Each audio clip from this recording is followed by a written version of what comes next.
अखिलशक्तिधरस्वधाम्ना अन्यांशहस्तचरणश्रवणत्वगादीन् प्राणः नमो भगवते पुरुषाय तुभ्यं। कमनीयकिशोरमुग्धमूर्तेः कलवेणुक्वणितादृताननेन्दोः मम वाचि विजृम्भतां मुरारेः मधुरिं नः कणिकापि कापि कापि। श्रुतिस्मृतिपुराणानाम् आलयं करुणालयं నమామి భగవత్పాద శంకరం లోకశంకరం. వస్తుతః ఈరోజు మనం చాలా భాగ్యవంతులం. ఎందువల్లంటే ఈ కార్యక్రమాన్ని స్వామివారు వచ్చే సమయానికి జ్యేష్ఠులు, శాస్త్రంలో శ్రేష్ఠులు అనేటువంటి మా గురువర్యులు శ్రీపాద సుబ్రహ్మణ్యం గారి ప్రవచనం, వారి ప్రసంగం సాగిస్తూ ఉండగా మేము రావడం జరిగింది. అక్కడ మొదలు పెడితే వస్తుతః మనం ఈ కార్యక్రమాన్ని గురువందనంతో ఆరంభం చేయవలసి ఉంది. కానీ క్రమంలో కార్యక్రమాలు వెళ్ళడం వల్ల అది క్రమం తప్పింది అని భావిస్తూ ఉన్నాను. కాబట్టి ఇక్కడున్న అందరం కూడా ముందుగా ఇక్కడ ప్రత్యక్షంగా ఎవరైతే ఈరోజు మనకి పాల్గొన్నారో కార్యక్రమంలో వారికి ముందు సభాపూర్వకంగా వినమ్రంగా గురుప్రార్థన చేసుకున్నాక ఈ యొక్క కార్యక్రమాన్ని ప్రారంభం చేద్దాం. అందరం కూడా ఈనాటి కార్యక్రమానికి ఉభయ తెలుగు రాష్ట్రాలకి ఏదైతే శంకరామనాయ పీఠంగా శోభిల్లుతూ ఉందో దానికి ఆచార్య స్థానంలో ఉన్నటువంటి శ్రీమద్ అభినవోద్దండ విద్యాశంకర భారత స్వామివారి యొక్క పాదపద్మాలకి నమస్కారం తెలియజేసుకుంటూ చెబుదాం, చెప్పిద్దాం.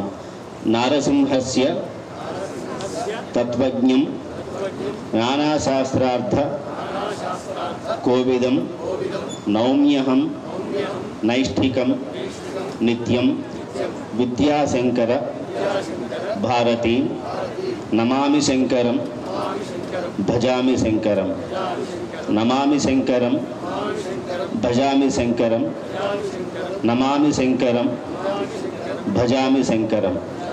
ఎందువల్ల అంటే ఎలాగైతే మనం ఆచార్యులు వచ్చినప్పుడు హరహర శంకర చెప్తాము, అట్లాగే పుష్పగిరి పీఠానికి మాకున్న నినాదం ఏమిటి అంటే భక్తి నినాదము ఈ నమామి శంకరము భజామి శంకరము అనే విషయాన్ని మేము తెలియజేసుకుంటూ, ఇకపోతే ఈనాడు ఈ కార్యక్రమానికి శాస్త్రుల విశ్వనాథ శాస్త్రి గారి యొక్క జయంతి ఉత్సవాల కార్యక్రమాల్లో మనం అంతా పాల్గొంటూ ఉన్నాము. శాస్త్రం మనకి ఏం చెబుతూ ఉంది అంటే పుత్రులు అంటే ఎవరు అంటే ముందు ఈ కార్యక్రమాన్ని నిర్వహించే వారి విషయం ముందు చెప్పాక వేరే విషయంలోకి చెప్పాలి. కాబట్టి లఘువుగా పుత్రులు అంటే ఎవరు, పుత్రత్వం అంటే ఎవరికి వస్తుంది అంటే శాస్త్రం చెప్పిన మాట జీవతో వాక్యకరణాత్ ప్రత్యబ్ధం భూరి భోజనాత్ గయాయాం పిండదానేన పుత్రస్య పుత్రత అని చెప్పారు. వారు ఉన్నంతకాలం కూడా వారి యొక్క మాట వింటూ వారు చెప్పిన మాటని తూచా తప్పకుండా పాటిస్తూ ఉన్నవాడు పుత్రుడు. అలాగే ప్రతి పూట కూడా వారికి చక్కగా భోజనాన్ని అందించి వారిని పోషించేవాడు పుత్రుడు. వారు కాలం చేసిన తరువాత ఆ ఏవైతే ఔర్ధ్వదేహిక కర్మలు ఉంటాయో వాటిని గయలో చేసేవాడు పుత్రుడు.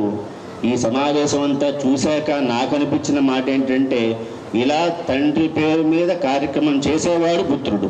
ఇది 4వ అంశంగా చేరింది ఇక్కడ. తండ్రి గారిని స్మరించుకుంటూ వారి యొక్క సంస్మరణ సభగా ఆ ఉత్సవాన్ని చేసేవాడు కూడా పుత్రుడు అని చెప్పాల్సిన అవసరం ఎంత మాత్రం ఉంది అని తెలియజేసుకుంటూ, బ్రహ్మ విచారం గురించి గురువు గారు ఇందాక తెలియజేసి ఉన్నారు. నాయమాత్మ ప్రవచన లభ్య అని మన ఉపనిషత్తు చెబుతుంది. కాబట్టి ఆత్మ అనేది ప్రవచనంతో దొరికేటువంటిది కాదు, ఎవడికి వాడే సొంతంగా తెలుసుకోవలసింది. ఇల్లు కాలిపోతూ ఉన్నప్పుడు ఎవడికి వాడు ఎలాగైతే బయటపడతాడో తనను రక్షించుకోవడం కోసం, ఆ సమయంలో పెళ్ళాం పిల్లలు కొడుకు ఏం జ్ఞాపకం రాడు, ముందు వాడు పరిగెత్తాలి ఉంటుంది. అలాగా ఎవడికి వాడే బ్రహ్మ సాక్షాత్కారం కావాలి, ముముక్షుత్వం కావాలి నాకు అనేటువంటి భావనతో వాడు ముందుకు వెళ్ళాలి. ఒకళ్ళు చెబితే అర్థమయ్యేది కాదు బ్రహ్మతత్వం కానీ అమ్మతత్వం కానీ. కాబట్టి ఎవరికి వారికే ఆ యొక్క అమ్మ సాక్షాత్కారం కానీ బ్రహ్మ సాక్షాత్కారం కానీ అవ్వాలి. కాబట్టి అలా అవ్వాలి అంటే ఇందాక శ్రీపాద వారు గురువు గారు చెప్పి ఉన్నారు, ఏమేమి ఉండాలో దాని సాధనాలు ఏమిటో, అధ్యాస అంటే ప్రపంచం ఎట్లా ఉంటుందో అంతా వారు చెప్పి ఉన్నారు. అంటే ఎప్పటి వరకు కూడా అంటే శాస్త్రం ఏం చెబుతుంది అంటే అత్రాణే త్రాణమితి అని ఒక మాట అంటారు. ఎప్పటి వరకు అయితే మనల్ని రక్షించని వస్తువు పట్ల రక్షిస్తుంది అనే బుద్ధి ఉంటుందో అప్పటిదాకా వాడు తత్వాన్ని పట్టుకోలేడు. ఎప్పటి వరకు అయితే మనకు కావాల్సింది వదిలిపెట్టి ఏదైతే మనకు అక్కర్లేదు దాన్ని పట్టుకుంటాడో అప్పటిదాకా వాడికి తత్వం అనేది అబ్బదు. కాబట్టి ఎవరికైతే అలా తత్వం తెలుస్తుందో వాడిని ఏమంటారు అంటే తత్వజ్ఞాని అంటారు. కాబట్టి ఆ తత్వదర్శి, తత్వజ్ఞాని. ఉపనిషత్తు కూడా ఏం చెబుతోందంటే, వేదాంతం కూడా శ్రోత్రియం సమిత్పాణి శ్రోత్రియం బ్రహ్మనిష్టం సమపగచ్చేత్ అని చెప్పని. కాబట్టి ఎవరైతే ఈ విద్యార్థిగా ఉన్నవాడో, ఎవడైతే ఉన్నాడో వాడు ఎవరిని ఆశ్రయించాలి అంటే, ఎవరైతే ఆత్మవిద్యని బోధించగలడో, ఎవరైతే ఆ సంసారం అనే ప్రవాహం నుంచి బయటికి తీసుకురాగలడో అలాంటి బ్రహ్మనిష్ట ఉన్నటువంటి బ్రహ్మజ్ఞాన సంపన్నులైన గురువుని ఆశ్రయించాలి అని చెబుతుంది శాస్త్రం. అందువల్ల ఇందాక వారు చెప్పారు, సంసారమే అనర్థం, దానికి మించి ఇంకేమీ లేదు అని చెప్పారు. దాన్నే ఉట్టంకిస్తూ శంకర్ల వారు అన్నారు, అర్థమనర్థం భావయ నిత్యం నాస్తి తతఃపర క్లేశ సత్యం అని చెప్పని.